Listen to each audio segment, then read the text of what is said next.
Please subscribe Ito Money Vlog.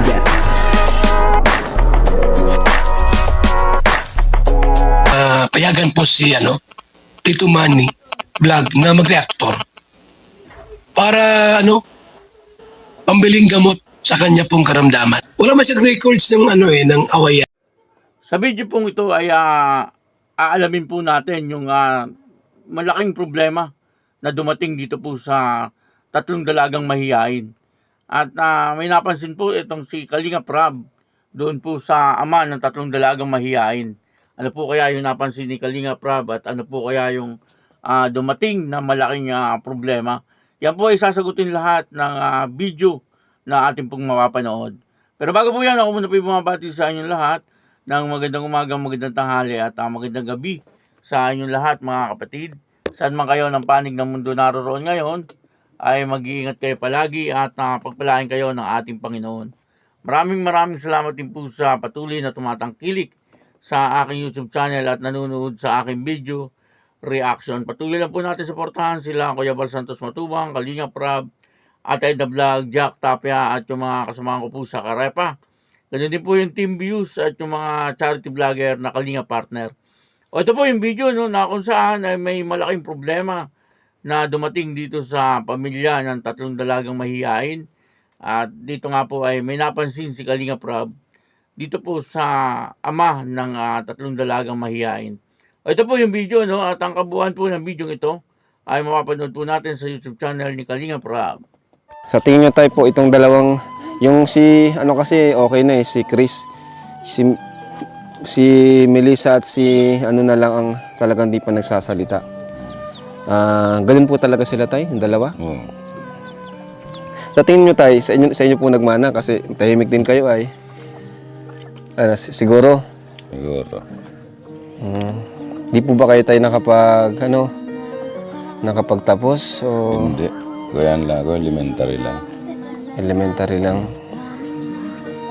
So, kumusta naman tayo wala nang dumating po ang Team Kalingap sa buhay po ninyo? Masaya. Okay naman po sa inyo. Natulungan kami. Anong masasabi niyo po tayo sa Team Kalingap? Salamat sa Kalinga Rob at kay Kuya Bal Santos. Sa lahat na nagtulong. Ano tayong trabaho niyo tayo? Siya nagtatanim ng pinya, arawan. Ay, arawan, nakikitrabaho po kayo. Kaya naman o medyo mahirap magpaaral po? Mahirap. Kung wala ang Team Kalingap, hindi niyo po mapag-aaral po sila? Hindi sila magkaaral. Pero anong gusto niyo po? Makapag-aral tong sila? Oo. Ayan. Hindi ko kaya silang paaralin kasi arawan lang ang trabaho. Grabe, lagom ng boys ni tatay, no? Ay. Itawa nga na yun.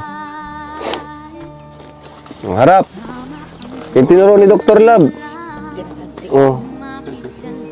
Yan. Bakit ako kaling? Hawakan mo lang yan, ang ganun lang. So, sana nag-enjoy naman po kayo sa simpleng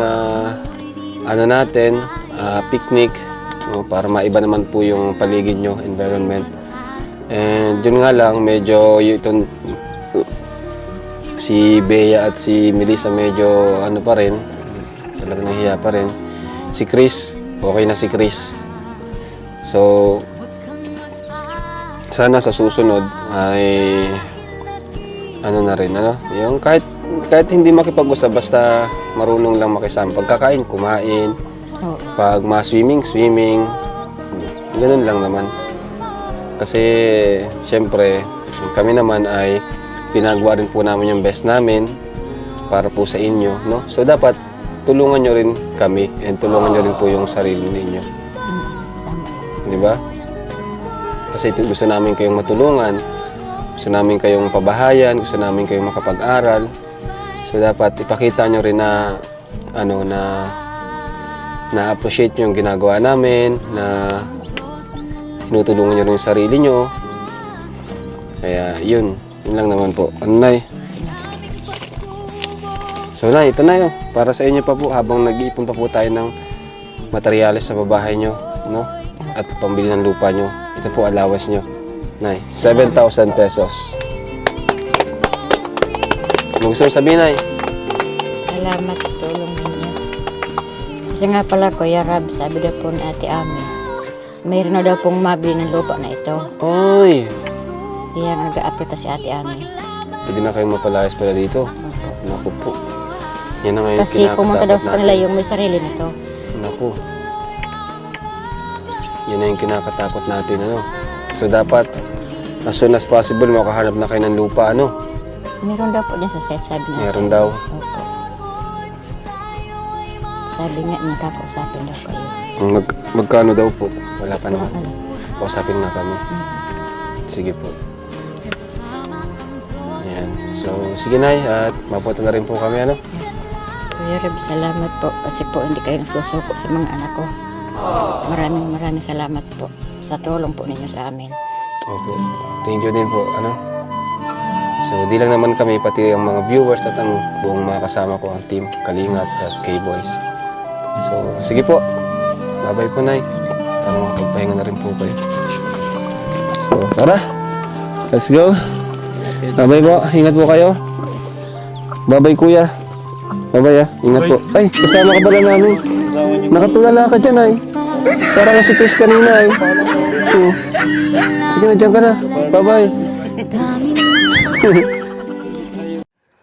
Yun po, no, may nahalata po si Kalingap Rab, ano po, dito sa ama ng 3 dalagang mahihain, ano po, na mahihain din, ano po, at maaaring dito nagmana etong 3 magkakapatid, ano po, at kitang-kita naman po natin na napakadalang din po ng kanyang sagot, ano, kumbaga kung anong tanong ni Kalingap Rab, ay sasagutin niya lang po ng konti, ano po, at para bang siya ay talagang hiyang-hiya habang kinakausap ni Kalingap Rab.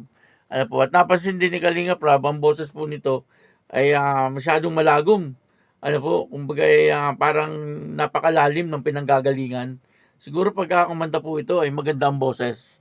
Ano, kaya lang di po natin alam kung marunong po ito kumanta. Si tatay, ano, sana marunong para mapakinggan po natin yung boses niya, no? Kasi sa tingin ko mukhang maganda ang boses nito eh. Ano po, at talagang nakikita po natin ano na talagang siya ay para bang hiyang-hiya na humarap sa camera. Ano po, at maaaring dito nga nagmana etong 3 dalaga. Kagaya po ng sinabi ni Kalingap Rab, tinanong po si tate no, kung sa kanya po nagmana yung 3 dalagang mahiyain. Ang isa pa po rito ay may dumating na problema ano po dito sa pamilya ng 3 magkakapatid na mahiyain. Bali, 4 po pala to. 4 na magkakapatid na mahiyain. Kasi si Totoy pa, yung bunso, yung lalaki, nakikita po natin ay napakamahiyain din po niya. At yun na, may dumating po sa kanilang problema. Yung nga pong lupa na kinatitirikan ng kanilang bahay ay bebenta na. Medyo malaking problema po yun. Kasi siyempre kung wala pa po silang malilipatan, kagaya po niya, nag-iipon pa si Kalingap Rab. Sabi may binebenta na daw pong lupa. Titingnan pa lang po 'yon, kumbaga wala pang kasiguruhan ang lahat, Pero sigurado pong papagawan sila ni Kalingap Rab ng bahay. Kaya lang sa ngayon, siyempre, sabi nga po ni Kalingap Rab ay nag-iipon pa. Sabagay, hindi naman po yan kaagad-agad mabibili, yung lupa na kinatitirikan ng kanilang bahay. Pera lang kung sila ay paalisin na kaagad. Minsan kasi kapag ganyan na binebenta, yung mga nakatira dun sa loob ng lupa ay pinapaalis na. Para sa gano'n, pagka nagkaroon na ng bibili, ay hindi po maging problema sa kanila yung pagpapaalis doon sa nakatira. Kasi minsan yan po ang nagiging problema, yung pong nakatirik ng bahay doon po sa lupa, pagka po may bibili na ay napakahirap po paalisin. Kaya ang ginagawa po ng iba ay pinapaalis na, na sana ay huwag naman po mangyari dito po sa pamilya ng 3 dalagang mahiyain.